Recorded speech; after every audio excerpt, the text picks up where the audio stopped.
اب یہ ترمیم آپ پوچھ رہے ہوں گے کہ کہاں گئی. یہ اس کا جو مسودہ ہے، ڈرافٹ ہے، وہ تیار ہو چکا ہے. جب میں آپ سے مخاطب ہوا جمعرات، تیار ہو چکا ہے، فائنل کٹ ہو رہا ہے. تیار کیا ہونا ہے، بس آیا اور اس کے اوپر غور کیا جا رہا ہے. اب یہ کل جب جمعہ ہوگا تو کابینہ کا اجلاس بلایا گیا ہے، وہاں یہ پیش کیا جائے گا، وہاں سے اس کی ہو جائے گی منظوری. اور اطلاع یہ ہے کہ کل ہی پھر یہ سینٹ میں پیش کر دیا جائے گا. 14-15 نومبر سے پہلے قومی اسمبلی سے منظور اور نافذ العمل ہو جائے گی یہ ترمیم. 2-4 چیزیں آگے پیچھے ہو جائیں گی جہاں پیپلز پارٹی کے پاس فیس سیونگ رہ جائے گی. حضرت مولانا جو بات کی تھی بڑی اہم تھی. مولانا نے یہ بات کی تھی، جو ہمارے دوست ہیں نعیم اشرف بٹ، ان کی خبر تھی کہ بلاول جب ان سے ملنے آئے تو بہت پریشان تھے اور کہنے لگے حالات بہت خراب ہیں. یہ مولانا نے بات کی. اور مولانا یہ بھی کہہ رہے ہیں کہ 26ویں ترمیم میں تو مسودہ میرے پاس تھا، ہمارا کوئی کردار تھا، ہمارے ووٹ درکار تھے، تو ہم نے جو ممکن ہو پایا تھا وہ کیا.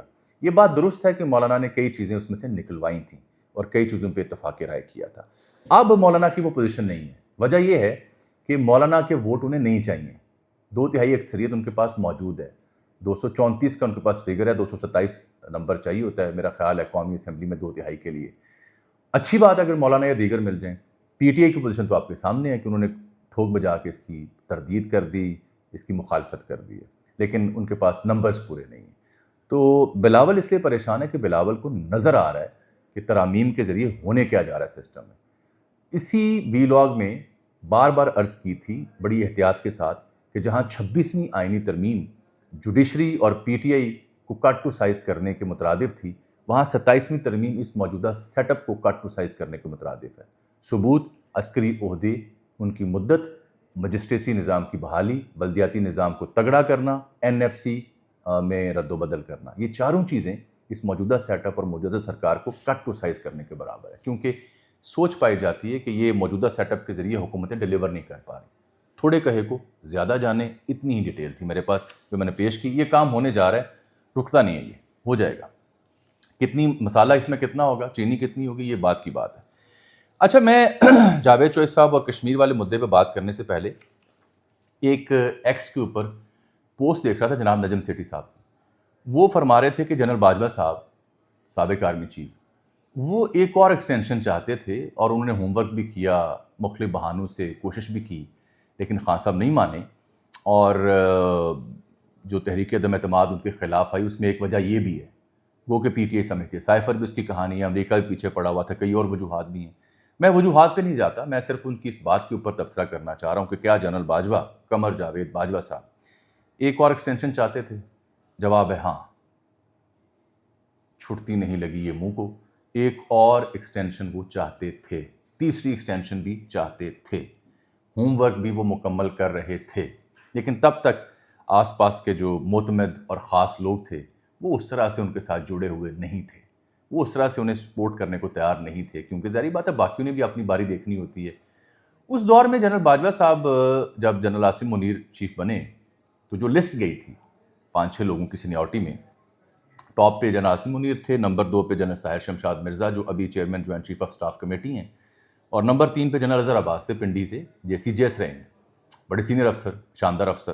نمبر 4 پہ جنرل نعمان محمود تھے، ہلکی ہلکی داڑھی تھی، بڑے مذہبی طبیعت تھی ان کی، یہ اس وقت چیئرمین این ڈی یو تھے. نمبر 5 پہ جنرل فیض حمید تھے، سابق D G I S I جو کور کمانڈر بہاولپور اور پشاور بھی رہ چکے تھے. نمبر 6 پہ جنرل عامر تھے، جنرل عامر مچھیں تھیں ان کی کروی، اور یہاں گجرانوالہ کے کور کمانڈر بھی رہے. میرا خیال فارماسوٹیکل کا کاروبار ان کے صاحبزادے کا اور ان کا بھی. تو یہ 6 لوگوں کی فہرست تھی. میں بتانا یہ چاہ رہا ہوں کہ جنرل باجوہ ایک بڑی دلچسپ شخصیت تھے. جہاں وہ جو ٹارگٹ انہوں نے رکھا ہوتا تھا اس کے لیے وہ کوششیں کرتے تھے، سیاسی جوڑ توڑ بھی کرتے تھے. کبھی کاف لیگ کو ادھر رہنے کو کہہ دیا، کبھی تحریک عدم اعتماد والوں کو شاباش دے دی، کبھی اپنے لیے ایک اور ایکسٹینشن ڈھونڈنا شروع کر دی، اور کبھی جو سینیورٹی لسٹ کے 6 لوگ ہیں ان سب کو لالی پاپ دینا شروع کر دیا. مثال یہ ہے کہ اس دور میں جنرل باجوہ صاحب جب رخصت ہونے کو تھے تو جہاں وہ اپنے لیے کوشش کر رہے تھے، وہاں جو سینیورٹی میں لوگ تھے ان سب میں سے اکثریت کو جہاں وہ ملتے تھے کسی گیدرنگ میں، فوجی گیدرنگ میں، تو کہتے تھے یہ تو بڑا کمپیٹنٹ افسر ہے، اس سے اگلا آرمی چیف ہونا چاہیے. مثلا میں اس چیز کو جانتا ہوں، جنرل نعمان محمود جو این ڈی یو کے اس وقت پریزیڈنٹ تھے، وہاں این ڈی یو میں ایک گفتگو کرنے کے لیے جنرل باجوہ صاحب گئے تو وہاں بھری محفل میں انہوں نے کہا کہ یہ تو بڑے کمپیٹنٹ افسر ہیں. کسی نے پوچھا، انہوں نے کہا میرے خیال میں تو نہیں ہونا چاہیے آرمی چیف. یہی صورتحال جنرل اظہر عباس کے حوالے سے تھی. یہ سی جی ایس رہا ہے، اس نے 11 کور کمانڈ کی ہوئی ہے، 10 کور، اس کو ہونا چاہیے. یہی صورتحال جنرل فیض کے حوالے سے بھی تھی، کیونکہ ان کے بڑے کلوز تھے کہ یار اسے ہونا چاہیے.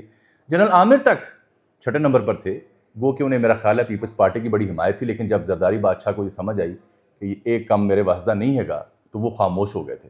تو تمام لوگوں کو انہوں نے کاکا دیا، تمام لوگوں کو لالی پاپ دیا کہ اس کو بھی ہونا چاہیے، اس کو بھی ہونا چاہیے، لیکن اصل میں وہ خود کوشش کر رہے تھے، اور اس کوشش میں انہوں نے اس وقت کی 3 بڑی سیاسی جماعتوں کے کرتا دھرتا جو تھے ان کو دانہ ڈالا تھا.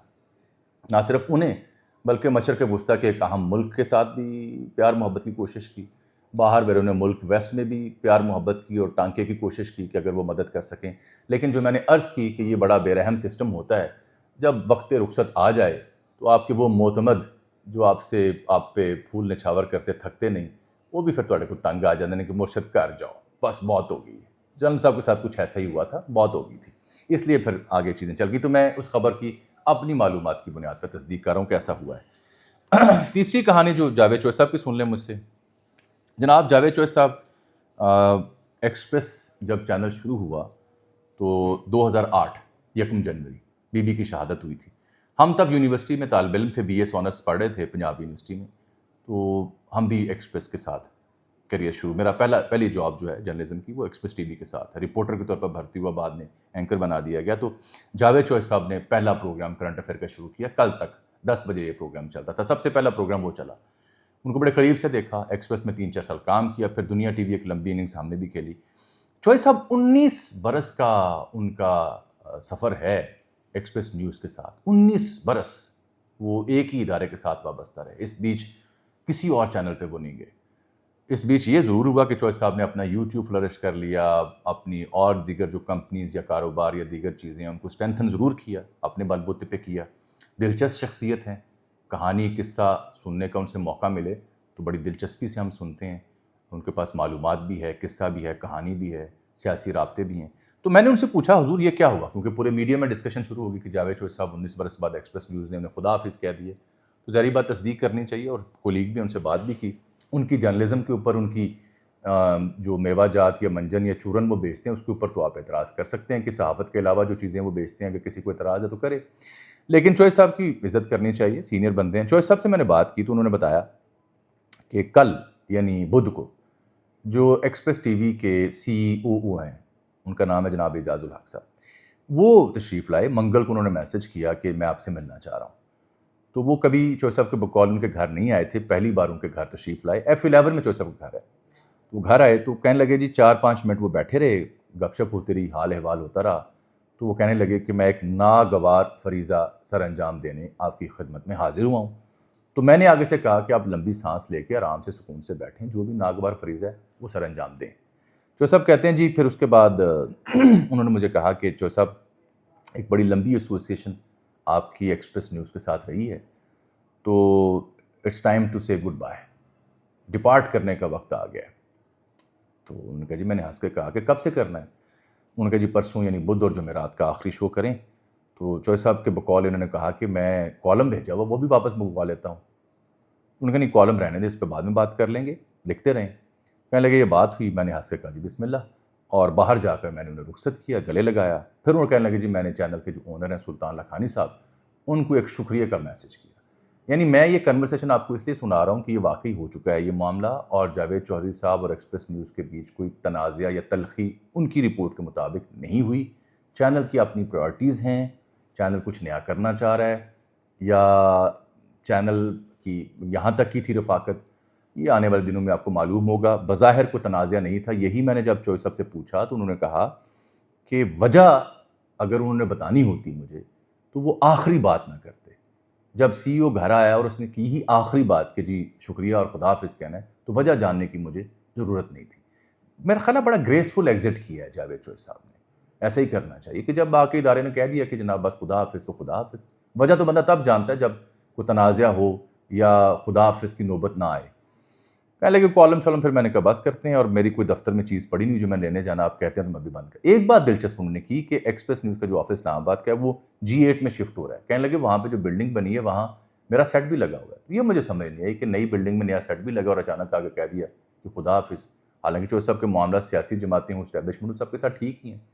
یہ قصہ میرا خیال ہے چند دنوں بعد کھل ہی جائے گا کہ ادارے نے انہیں خدا حافظ کیوں کہا. دوسری خبر، اور فی الحال چوہدری صاحب کسی اور ادارے کو جوائن بھی نہیں کر رہے، میرا خیال ہے کچھ عرصہ آرام کریں گے۔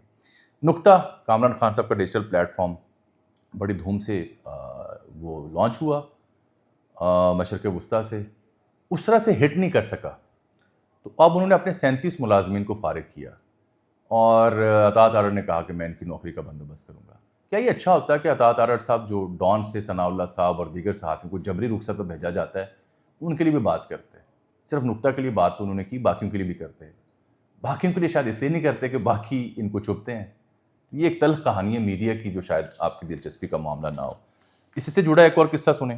سرفراز بگٹی صاحب ہیں سی ایم بلوچستان، آج انہوں نے ٹویٹ کیا، یہ پی ٹی وی کا ایک بورڈ بنتا ہے، اس بورڈ میں جو 5 لوگ شامل کیے گئے اس میں لکھا ہوا ہے محمد یاسر ایس قریشی لاہور سے، ڈاکٹر اسکر ندیم سید صاحب لاہور سے، معروف ادیب ہیں، مس تسنیم رحمان کے پی سے، مسٹر خالد محمود خان اسلام آباد سے، اور مسٹر اشتیاق بیگ سندھ سے۔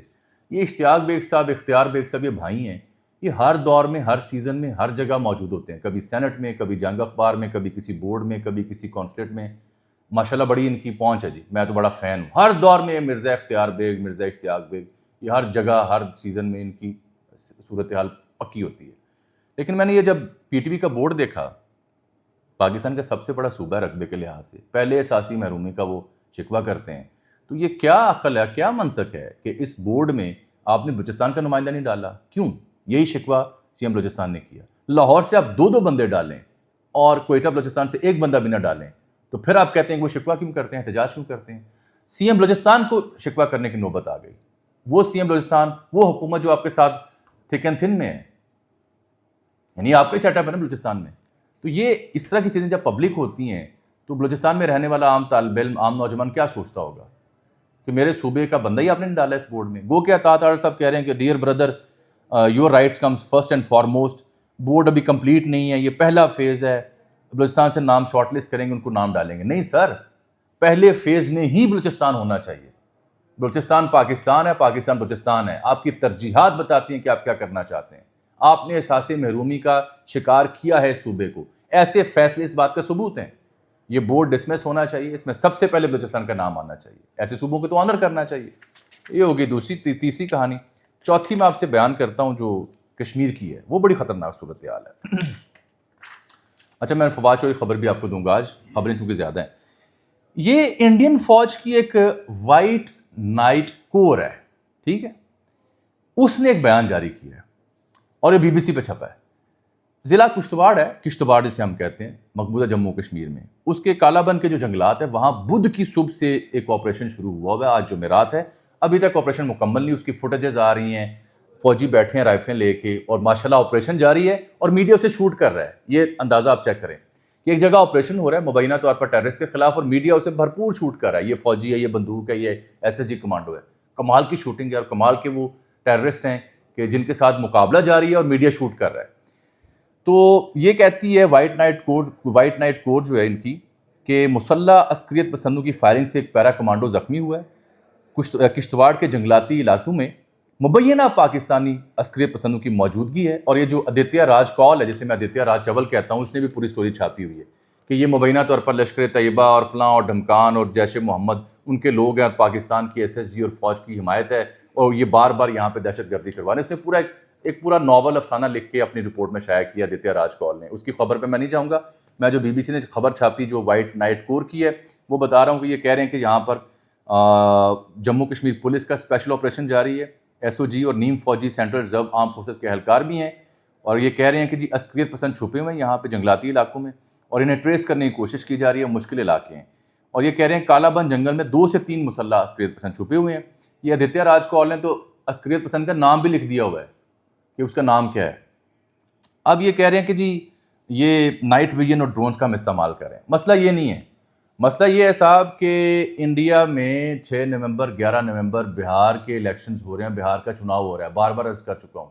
جیسے ہی چناؤ ہوتا ہے مقبوضہ کشمیر میں انہیں دہشت گرد مل جاتے ہیں، ان کے خلاف یہ فالس فلیگ آپریشن کرتے ہیں، پھر پاکستان پر حملہ یا میزائل مارنے کی پلاننگ کرتے ہیں، اور ساتھ ایکسرسائزز بھی جاری ہیں، ترشول نامی، وہاں نیچے گجرات اور پاکستانی سندھ اور عریبین سی میں وہاں بھی کارروائی ہو رہی ہے سرکریک میں۔ تو یہ بہار میں جس کی آبادی 10 کروڑ ہے، اور یہ تیسری بڑی ریاست ہے بھارت کی، بڑی اہم ہے، کیونکہ یہاں پہ سنگل ہینڈڈلی بی جے پی کبھی حکومت نہیں بنا پائی. تو بہار کے چناؤ نے طے کرنا ہے کہ بی جے پی کا جو سیاسی بیانیہ ہے وہ ابھی بھی مقبول ہے یا پاک بھارت جنگ کے بعد وہ بڑھ چکا ہے. اس لیے یہ آپریشنز ہو رہے ہیں. تو اس پہ نظر رکھیں. مجھے اگلے 5-6 دن پاکستان کے حوالے سے، بھارت کے حوالے سے بڑے خطرناک لگ رہے ہیں. خدشہ مجھے محسوس ہو رہا ہے کہ یہاں پہ گڑبڑ ہو سکتی ہے. جانے سے پہلے وہ جنرل باجوہ کے اوپر میں نے ایک شعر لکھا ہوا تھا کہ وہ ایکسٹینشن چاہتے ہیں نہیں چاہتے تھے. تو شعر تھا کہ ہر آنکھ میں تھی ٹوٹتے لمحوں کی تشنگی، ہر آنکھ میں تھی ٹوٹتے لمحوں کی تشنگی، ہر جسم پہ تھا وقت کا سایہ پڑا ہوا. مجھے آج کے لیے اجازت دیجیے. اللہ حافظ.